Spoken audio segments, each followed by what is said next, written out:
பத்திரிகையாளர் நடிகர் திரு பைல்வான் ரங்கநாதன் அவர்களை பேச அழைக்கிறேன்.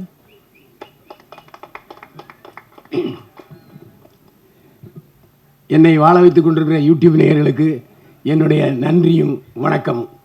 என்னுடைய உறவுகளே, ஒரு நாள் ஃபோன் வந்தது, நான் தான் டைரக்டர் பால வைத்தியநாதன் பேசுகிறேன் அப்படின்னு.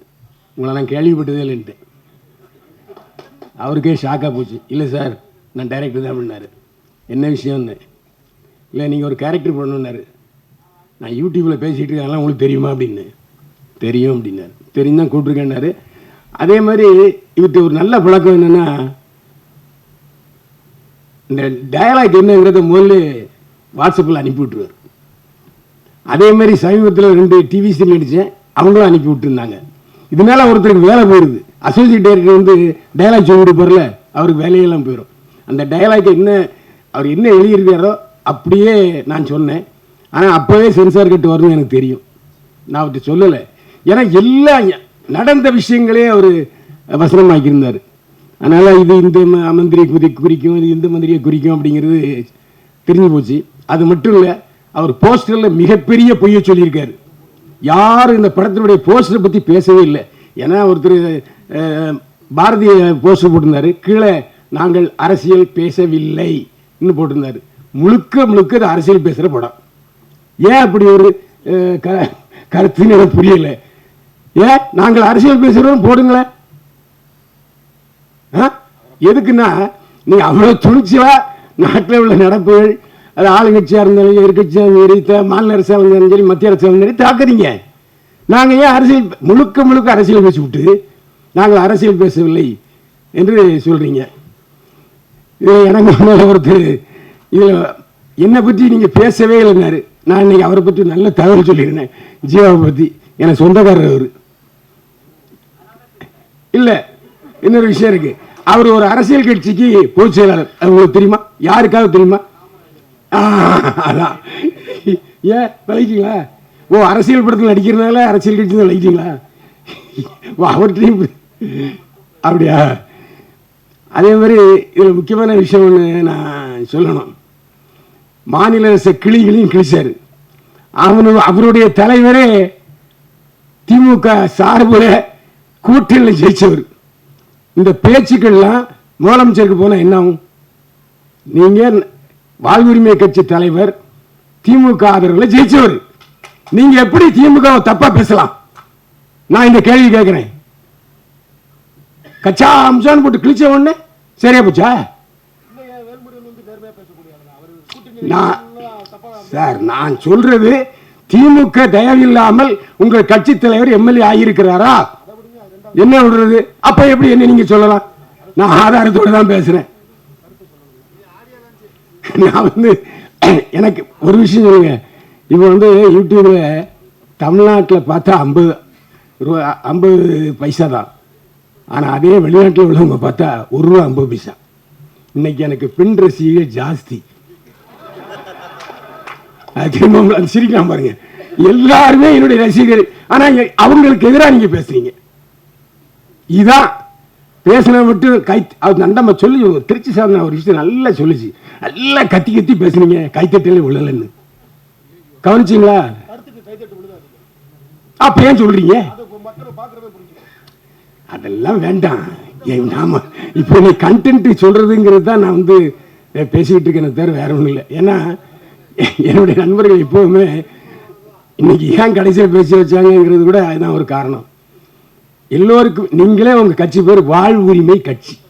அவங்க உங்களுக்கு ஒரு உரிமை இருக்கு, அவங்க உங்களுக்கு ஒரு சுதந்திரம் இருக்கு, அவங்க உங்களுக்கு ஒரு தொழில் இருக்கு, அவங்க உங்களுக்கு ஒரு பிளாட்ஃபார்ம் இருக்கு.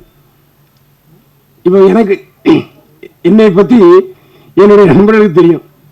என்னை பத்தி கேள்வி கேட்டே என்ன பெரியவன் சாய்க்கிறாங்க.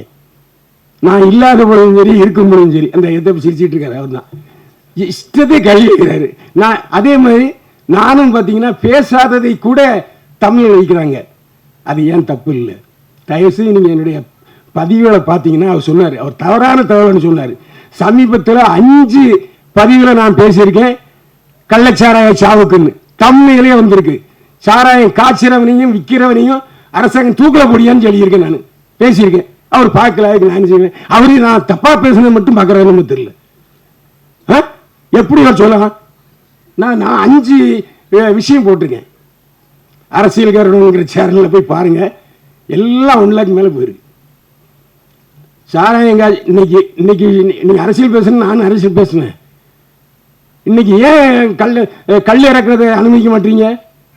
எல்லா மது ஆலைகளையும் வச்சிருக்கிறது ஆளுங்கட்சியும் எதிர்கட்சியும். எப்படி அவங்க வந்து விடுவாங்க? யாரும் வஞ்சவங்க இருக்கீங்களா? அப்படின்னா அது அரசியலாயிரும். எதுக்கு நான் சொல்ல வரேன்னு சொன்னா, என்னுடைய பதிவுகள் 20% மட்டும் பார்த்து விட்டு விமர்சிக்கிற இதே ஆட்கள் 100% பாருங்க. நான் தான் சொல்றேன், அரசியல்காரன் சேனல்ல 4 பதிவு போட்டுங்க, 4 2 லட்சம் போயிருக்கு.